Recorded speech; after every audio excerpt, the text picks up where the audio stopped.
बिस्मिल्लाहिर्रहमानिर्रहीम। अस्सलाम वालेकुम। यूनिवर्सिटी ऑफ गुजरात में एडमिशन्स फॉर 2023 ओपन हैं graduate and doctorate degree programmes के लिए। ग्रेजुएट मीन एमफिल, एमएस और पीएचडी के लिए इसकी लास्ट डेट है 18 अगस्त 2023। तो एडमिशन लेने के लिए सबसे पहले जो सा है आपने 18 अगस्त से पहले यूनिवर्सिटी की वेबसाइट पे अपने एप्लीकेशन फॉर्म को फिल करके और उसकी प्रोसेसिंग फ़ीस जो कि बैंक ऑफ पंजाब में आपने जमा करवानी है वो करवा देनी है और उसके बाद मेरिट लिस्ट का वेट करना है। लेकिन मेरिट लिस्ट से पहले जो उनसे पीएचडी और एमफिल के एडमिशन्स होते हैं उनका डिपार्टमेंटल टेस्ट लिया जाता है और उसके बाद मेरिट लिस्ट बनती है। तो इस आपने डिपार्टमेंटल टेस्ट की प्रिपरेशन करनी है और उसके बाद जो उनसे है वेट करना है फर्स्ट मेरिट लिस्ट का। जब मेरिट लिस्ट लग जाती है तो उसका मैसेज भी आपके सेल नंबर पे आ जाता है कि आपका नेम मेरिट लिस्ट में आ गया है और इसकी लास्ट डेट जो सी है वो ये है फीस सबमिशन की और ये डॉक्यूमेंट्स आपने साथ लेकर आने हैं। तो सबसे पहले चेक कर लेते हैं कि एडमिशन फॉर 2023 में एमफिल या एमएस के एडमिशन का क्राइटेरिया क्या है। तो इसके लिए आपके पास 16 इयर्स ऑफ एजुकेशन होनी चाहिए। 16 years of education mean MA, MSc या बीएस ऑनर्स। एटलीस्ट 45% आपके होने चाहिए एनुअल एग्जामिनेशन में, या फिर अगर आपका जो सा है बीएस ऑनर्स सेमेस्टर सिस्टम है तो फिर आपका 2.5 सीजीपीए होना चाहिए आउट ऑफ 4 सीजीपीए से, या 65% मार्क्स होने चाहिए सेमेस्टर सिस्टम में is required in the terminal degree यानी बीएस ऑनर्स की या फिर एमए की। इसके बाद इन केस सीजीपीए या फिर परसेंटेज कैंडिडेट की मेंशन नहीं है उसकी ट्रांसक्रिप्ट पर, सिर्फ मार्क्स हैं, तो फिर यूज जो उनसे है वो अपनी कन्वर्जन पॉलिसी को यूज़ करते हुए आपके मार्क्स की परसेंटेज उनसे उससे कैलकुलेट करेगा। हाउएवर अगर आपकी सीजीपीए और परसेंटेज मेंशन्ड है दोनों आपकी ट्रांसक्रिप्ट पर, जो कि बीएस की ट्रांसक्रिप्ट होगी या फिर एमए की या एमएससी की होगी, तो देन सीजीपीए जो उनसे प्रेफर किया जाएगा। तो नेक्स्ट है आपके जो उनसे है इसकी मेरिट लिस्ट की परसेंटेज कैसे बनती है। तो मेरिट लिस्ट की परसेंटेज में अगर तो आपके 45% टू 69% है एनुअल सिस्टम के, तो 25 मार्क्स आपको कैलकुलेट कर दिए जाएंगे। और अगर 2.5 से लेकर 3.49 सीजीपीए है तो देन भी 25 पर, और अगर 65 टू 74 है सेमेस्टर सिस्टम या सीजीपीए इज़ नॉट मेंशन्ड तो देन भी 25 मार्क्स ये होंगे। और अगर जो सा है आपके 70% मार्क्स हैं एनुअल सिस्टम में या greater than or is equal to 3.50 CGPA है, या 75% आपके greater than or is equal to semester system है, तो 30 मार्क्स फिर एलोकेट कर दिए जाएंगे। और एडमिशन टेस्ट जो डिपार्टमेंटल टेस्ट होगा उसमें आपके 70% जो सा है वो मार्क्स लेना लाजमी है, जो कि 100 मार्क्स का होता है और उसमें से आपने 70% मार्क्स लेने हैं। अब अगर आपके 70% डिपार्टमेंटल टेस्ट में मार्क्स आ जाते हैं और आपका 3.5 सीजीपीए है तो देन इट मीन्स आपके 100 एलोकेट हो जाएंगे, यानी टोटल मेरिट लिस्ट में आपका 100 कैलकुलेट होगा। और अगर आपका सीजीपीए 2.50 है तो 70 + 25 ये वाले आ जाएंगे। तो इस बेस पे फिर जो उनसे आपका मेरिट जनरेट किया जाएगा। नेक्स्ट वन पीएचडी है। पीएचडी में एडमिशन लेने के लिए आपके पास एटलीस्ट 18 इयर्स ऑफ एजुकेशन होनी चाहिए, यानी एमएस या एमफिल होना चाहिए आपके पास। और अप्लाई करने के लिए आपका एमएस या एमफिल में जो सी डिग्री होगी मिनिमम उसका सीजीपीए 3.0 होना चाहिए सेमेस्टर सिस्टम में, या 70% मार्क्स होने चाहिए आपके सेमेस्टर सिस्टम एग्जामिनेशन जहाँ पर सीजीपीए जो है वो मेंशन्ड नहीं होगा। मोर ओवर आपने एमएस या एमफिल में लाजमी जो सा है वो 6 क्रेडिट आवर की रिसर्च की होनी चाहिए आपकी, इट मीन्स आपका थीसिस होना चाहिए। फिर इसके बाद इन केस ऑफ सीजीपीए या फिर आपके ऑब्टेन परसेंटेज जो सी है वो अप्लाई है ट्रांसक्रिप्ट पे दोनों मेंशन्ड है तो यूजी कन्वर्जन पॉलिसी यूज़ की जाएगी और सीजीपीए जो है उसे प्रेफर किया जाएगा।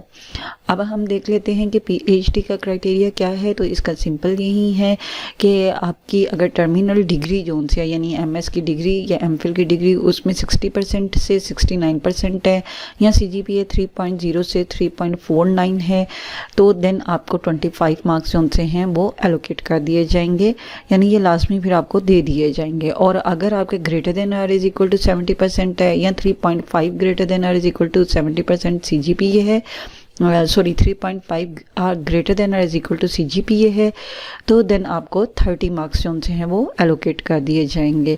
और टोटल मार्क्स जो से डिपार्टमेंटल के सब्जेक्ट बेस्ड रिटन टेस्ट जो होते हैं जो कि 100 मार्क्स का होता है या उससे ज़्यादा भी है, उसमें आपके पास एटलीस्ट 70% मार्क्स होने चाहिए। तो फिर इन दोनों को सम अप करके यानी A+B को सम अप करके आपके 100 मार्क्स एलोकेट किए जाते हैं और उसकी बेस पे फिर आपका क्राइटेरिया बनता है। टोटल मार्क्स जो एकेडमिक क्वालिफिकेशन के हैं वो 30 हैं। इट मीन्स कि अगर तो आपका 3.5 है तो आपके 30/30 मार्क्स आ जाएंगे, लेकिन अगर आपके जो से है वो 3.0 से 3.49 है तो फिर आपका 25 मार्क्स जो से हैं वो 30 में से एलोकेट कर दिए जाएंगे।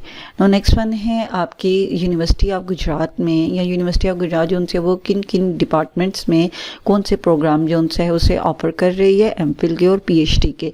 तो फैकल्टी ऑफ आर्ट्स है, फैकल्टी ऑफ आर्ट्स में जो सा है फर्स्ट वन ये को एजुकेशन प्रोग्राम्स हैं सारे MPhil और PhD, ठीक है। नेक्स्ट वन जो है ये सारे मॉर्निंग प्रोग्राम है, कोई भी आपका सेकेंड टाइम या इवनिंग का प्रोग्राम नहीं है। नो ग्रेजुएट डिग्री प्रोग्राम्स जो उनसे फैकल्टी ऑफ आर्ट्स के हैं वो MPhil इंग्लिश लिटरेचर है, MPhil English linguistic, MPhil Islamic studies है, MPhil maths communication and media है, LLM है और PhD इस्लामिक स्टडीज़ और PhD मैथ्स कम्युनिकेशन में है। Next faculty of computing and information technology में ये भी आपके जो उनसे हैं मेन कैंपस या हाफिज़ियात कैंपस में को एजुकेशन प्रोग्राम है और ये भी मॉर्निंग प्रोग्राम है। इसमें MS कंप्यूटर साइंस है और MS इंफॉर्मेशन टेक्नोलॉजी है, जबकि PhD कंप्यूटर साइंस में करवाई जा रही है। देन आपके पास faculty of engineering and technology है। इंजीनियरिंग एंड टेक्नोलॉजी में जो आपका ग्रेजुएट डिग्री प्रोग्राम्स हैं वो MSc chemical engineering, MSc electrical engineering और MSc मैकेनिकल इंजीनियरिंग है, जबकि PhD जो उनसे वो केमिकल इंजीनियरिंग और इलेक्ट्रिकल इंजीनियरिंग इन दोनों में करवाई जा रही है। फिर next faculty of management and administrative sciences हैं, तो इसमें MPhil मैनेजमेंट साइंसेज है, MBA है और एग्जीक्यूटिव MBA है, जबकि PhD जो उनसे है वो बिजनेस एडमिनिस्ट्रेशन में है। फिर फैकल्टी ऑफ साइंसेस में आपके पास 10 जो से हैं वो MPhil के प्रोग्राम्स हैं, जिसमें botany, biochemistry, biotechnology, chemistry, environmental sciences, geography, mathematics, physics, statistics और ज़ूलॉजी भी है। जबकि जो से आपके डॉक्टरेट के प्रोग्राम हैं या PhD हैं वो आपके 9 हैं, जिसमें आपकी PhD बॉटनी है, biochemistry, biotechnology, chemistry, environmental sciences, geography, mathematics, physics और ज़ूलॉजी है। इसके बाद फैकल्टी ऑफ सोशल साइंसेज हैं, जिनमें MPhil एजुकेशन में है, इकोनॉमिक्स है, history, political science, psychology, sociology, diploma in clinical psychology है। और जो PhD प्रोग्राम्स हैं वो एजुकेशन, इकोनॉमिक्स, पॉलिटिकल साइंस और साइकोलॉजी है। मोर ओवर जब आपने एडमिशन के लिए अप्लाई करना है तो उस वक्त जब आप यूनिवर्सिटी की वेबसाइट पे अपनी रजिस्ट्रेशन कर लेंगे तो देन उसके बाद आपके पास डॉक्यूमेंट्स जो उनसे हैं वो कौन से होने चाहिए। एक तो आपका CNIC नंबर आपके पास होना चाहिए, फिर अपलोडेड डॉक्यूमेंट जो कंपलसरी हैं वो आपकी एप्लीकेशन प्रोसेसिंग चार्जेस का जो चलान फॉर्म जनरेट होगा 500 वाला, ये आपने बैंक में पे करना है। पासपोर्ट साइज़ आपके पास फोटोग्राफ होनी चाहिए, मैट्रिकुलेशन का आपका या उसके इक्विवेलेंट सर्टिफिकेट होना चाहिए, verified by the board concerned है। टर्मिनल डिग्री आपकी होनी चाहिए। टर्मिनल डिग्री अगर आप MPhil में एडमिशन ले रहे हैं तो BS ऑनर्स की टर्मिनल डिग्री HEC से अटेस्टेड होनी चाहिए, और अगर जो उनसे आप PhD में कर रहे हैं तो फिर MPhil की होनी चाहिए। और कोई भी अगर फेक डॉक्यूमेंट आपने अपलोड किया तो वो किसी भी स्टेज पे आपका एडमिशन जो है वो कैंसिल कर दिया जाएगा। NOC अप्लाई आपने देना है उन ग्रेजुएट्स के लिए, सॉरी उन जिस भी आपने MPhil या फिर डॉक्टरेट में एडमिशन लेना है, अपनी सर्विस एप्लीकेंट्स ओनली, यानी जो कैंडिडेट्स अप्लाई कर रहे हैं MPhil में या डॉक्टरेट डिग्री में, अगर वो जॉब होल्डर्स भी हैं और कहीं गवर्नमेंट में वो जॉब कर रहे हैं तो वो NOC जो है वो भी प्रोवाइड करेंगे। ठीक है, वेबसाइट को चेक कर लेते हैं कि आपने कहाँ से अपने एडमिशन के लिए अप्लाई करना है, और मोर ओवर जो आपके टेस्ट होते हैं, डिपार्टमेंटल टेस्ट हैं, वो आपने कहाँ से डाउनलोड करने हैं। कोई भी वेब ब्राउज़र आप ओपन कर लें और वेब ब्राउज़र पे आप टाइप कर दें uog.edu.pk और एंटर की प्रेस कर दें। एंटर की प्रेस करने के बाद आपके सामने यूनिवर्सिटी की वेबसाइट पे ये एक मैसेज प्रॉम्प्ट आएगा।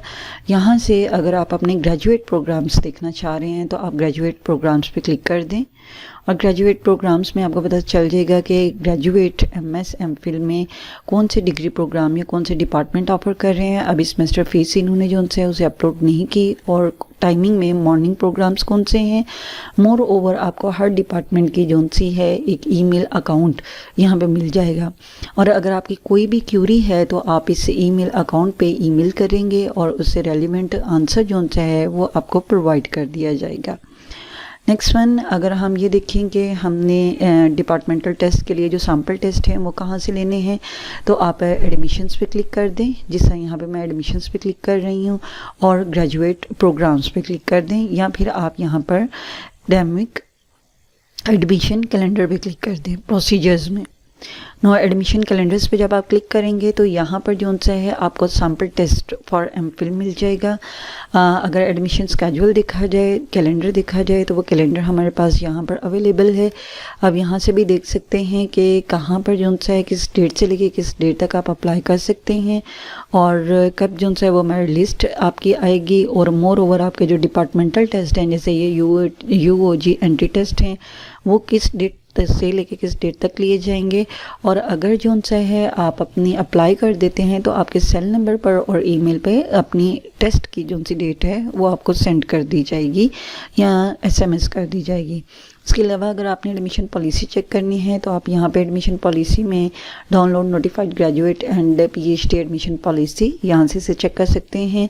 टेस्ट के लिए सैम्पल टेस्ट फॉर एमफिल या पीएचडी के हैं तो आप डाउनलोड सैम्पल टेस्ट पे क्लिक करें तो यहाँ से आपको पता चल जाएगा टाइम कितना एलोकेट है, टोटल मार्क्स उसके कितने हैं और एमसीक्यूज है टाइप का है या किस टाइप का आपका डिपार्टमेंटल टेस्ट होगा। ने यूनिवर्सिटी में अप्लाई करना है एमफिल पीएचडी या फिर आपने बीएस ऑनर्स या 5th सेमेस्टर इंडक्शन के लिए तो देन आप क्या कर सकते हैं, वेब ब्राउज़र को ओपन करें। आप वेब ब्राउज़र पे uog.edu.pk टाइप करने के बाद रजिस्टर फॉर एडमिशन यानी एडमिशन आपने जब अप्लाई करना है तो सबसे पहले अपनी रजिस्ट्रेशन करनी है, इस पर आपने क्लिक कर देना है।